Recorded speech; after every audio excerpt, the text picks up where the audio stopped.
Sampurasun,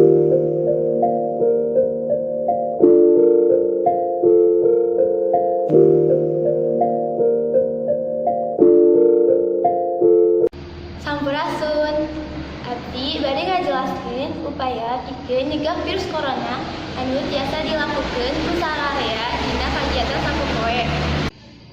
Anu kahiji nyaeta ngabersihkeun kamar saatos sudang sare. Kadua, saatos rengse ngabersihkeun kamar nyaeta mandi. Penting pisan ngajaga kabersihan awak supados awak teu katepa ku virus. Katilu, saatos rengse mandi nyaeta tuang.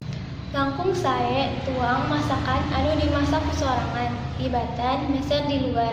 Sateu acan tuang kedah ngumbah panangan supados teu aya virus anu asup kana awak.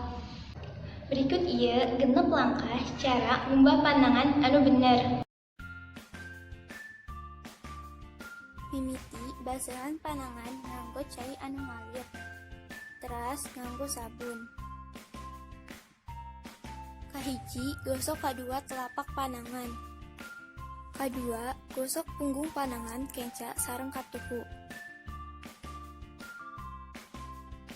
Katilu, bersihkeun oge sela-sela ramo.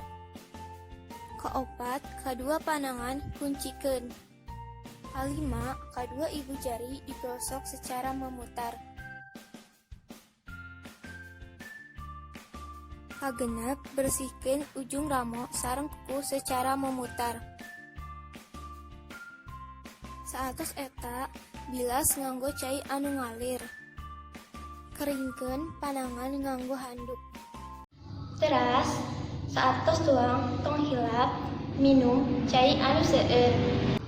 Salian eta upami bade kaluar imah kedah nganggo masker sareng kedah jaga jarak di sararea supados teu aya virus anu makin nyebar.